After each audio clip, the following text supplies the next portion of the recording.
Maine, which means to get to Flight 11, which he'd long planned to hijack, he had to get a commuter jet in that morning from Portland, Maine to Boston, and if that was delayed in any bloody way, he was going to miss Flight 11. Now that's good planning, isn't it? But it gets better. This is the official FBI timeline of Attar that morning. His plane left Portland, Maine at 6 o'clock in the morning, the last plane he could get to Flight 11. According to the FBI, he checked out of his hotel in Portland, Maine at 27 minutes to take off. What did he do? Oversleep? I mean, did the alarm not go off? I mean, what's going on here? In that 27 minutes, he has to take his hire car back. He has to get from there to the check-in. He has to check in, put the baggage in, and he has to get through security. In 27 minutes. I bet there was a hell of a frickin' shout when he woke up and saw the time. Abdul! Get up! Bloody knickers and shirts everywhere, I bet. Ludicrous! Oh, and then we've got, a lot of people think, again, image, when I say, well, I'm not saying he wasn't, by the way, but there is actually no evidence that he got on the plane. I actually said to the airlines, can you confirm, simple question, can you confirm that the hijackers named by the FBI passed through your normal check-in procedures? Their reply, we can't answer that, you'll have to ask the FBI. What? Simple question, yes or no? So, but people think that, oh yes, there was evidence, that's all, there was surveillance cameras have been getting on the plane. No. Name me one international airport in the whole of this world, especially today, that doesn't have cameras in its departure lounge. Boston Logan. Anyway, the pictures of Attar were him coming through security at Portland, Maine. And if you look, this is how they framed it in the media, basically. And the timeline is 5:45, quarter of an hour to the plane taking off. That means he has left the hotel at 5:33, driven to the airport, parked the car, gone across to the airport, checked in, and got here in between 5:33 and 5:45. Maybe he's a shapeshifter. Maybe he is, I don't know. Now, that is the last place you would put the timing of a security video. You want to see the people. This is where you'd put it. Oh, hey, what does this one say?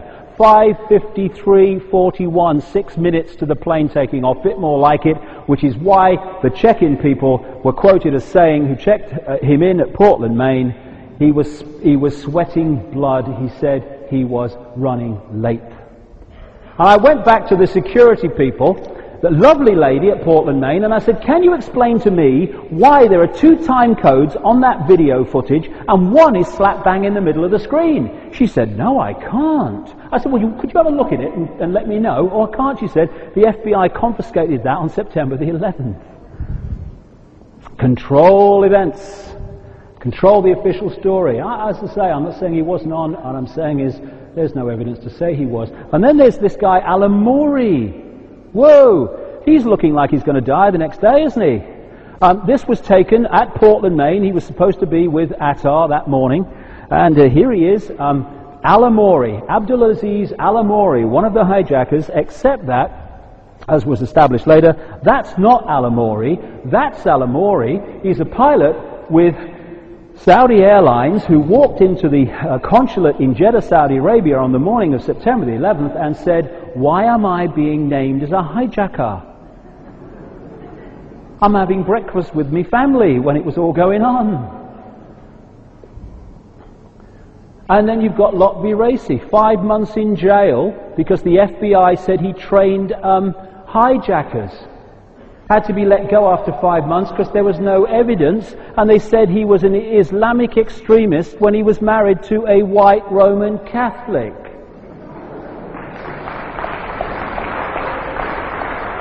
What I'm saying here is these are the people that have told us the official story.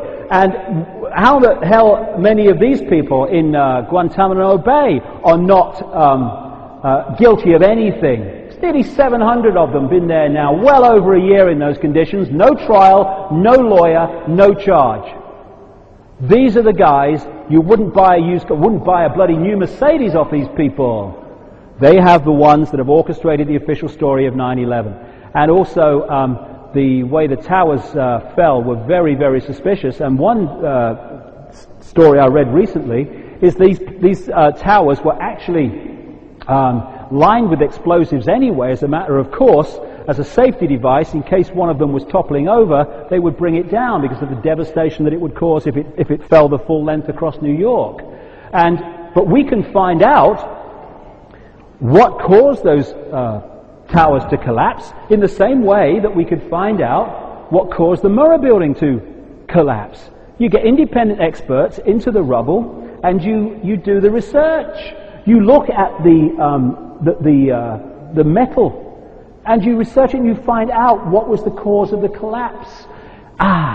Controlled demolition group were employed by the government to take it away, so it's not possible. Just a coincidence, nothing to worry about. So then you have the reaction. And the reaction, of course, is connected to all this. There's your secret agenda. You want to introduce a war on terrorism. You need the excuse, so you play the movie here and you give your reaction or your story of what happened to glean the reaction that you want from the public. Do something. We must be protected. I like this. Will you lie first or shall I? So these two immediately come together, as they have been since 9/11. And you work the emotions of the people. You make it polarized. Either you're with us or you're against us, or you're intelligent in that case. And you polarize everything. You don't show pictures of Arab people who are tremendously sad at what happened. You just keep focusing on the images you want people to glean to take on the official version of events. Abraham Lincoln said, "Public sentiment is everything. With public sentiment nothing can fail. Without it nothing can succeed. He who molds opinion is greater than he who enacts the laws." He might have added, once you mold opinion, you can exact any laws that you want. Now, what we're seeing is a very old technique.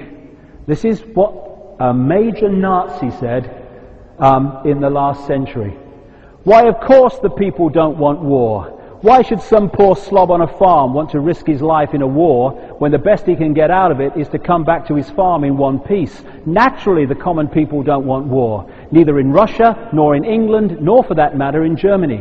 That is understood.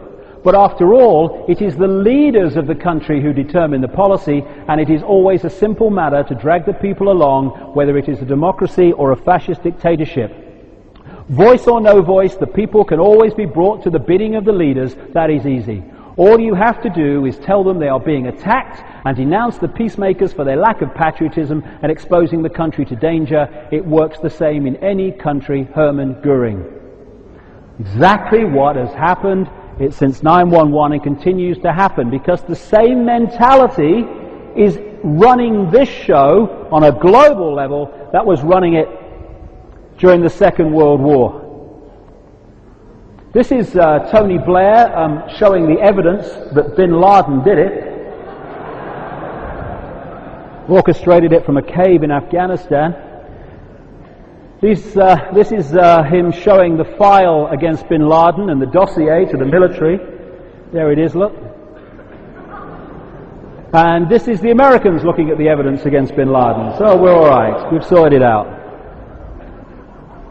There's a reason why they wanted to bring Afghanistan in it. There's Bumsfeld, I call him. Lies, lies, lies, lies, lies, lies, lies. I'm sorry, that's all I can say. All my other lies are classified. See what Bush said about bin Laden. They are harboring a terrorist and they need to hand him over. There's no need to discuss innocence or guilt. We know he's guilty. This is the justice of the new, brave new world. And remember the confession video? Bin Laden? Well, if that bin Laden they said was earlier is the same bin Laden on the video, then all I can say, he's had a number of calls from the Kandahar Cream Cake Company. He must have done. And the Kandahar Nose Job Company cave visits a speciality.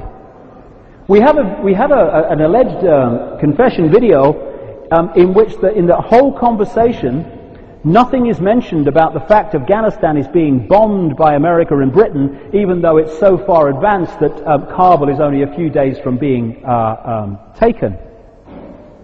And then this is what Greg Strauss, the visual effects supervisor who worked on Titanic, the movie Titanic, said. That's how we make our money, kind of faking things to convince everyone it's real. We just did some Nike commercials where half the people are digital. You wouldn't be able to pick them out. This is the world we now live in terms of visual technology and possibility. It really is the time not to believe what we think our eyes see without checking it out and questioning it. Then I love this line in the video. We did not reveal the operation to them until just before they boarded the planes. Hell of a frickin' shout when he woke up and saw the time. Abdul! Get up! Bloody knickers and shirts everywhere, I bet. Ludicrous! Oh, and then, according to the FBI, he checked out of his hotel in Portland, Maine at 27 minutes to take off. What did he do? Oversleep? I mean, did the alarm not go off? I mean, what's going on here? Maine, which means to get to Flight 11, which he'd long planned to hijack, he had to get a commuter jet in that morning from Portland, Maine to Boston, and if that was delayed in any bloody way, he was going to miss Flight 11. Now that's good planning, isn't it? But it gets better. This is the official FBI timeline of Attar that morning.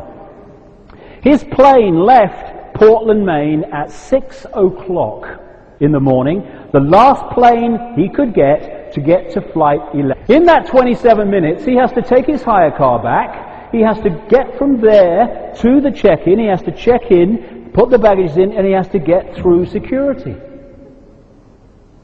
In 27 minutes.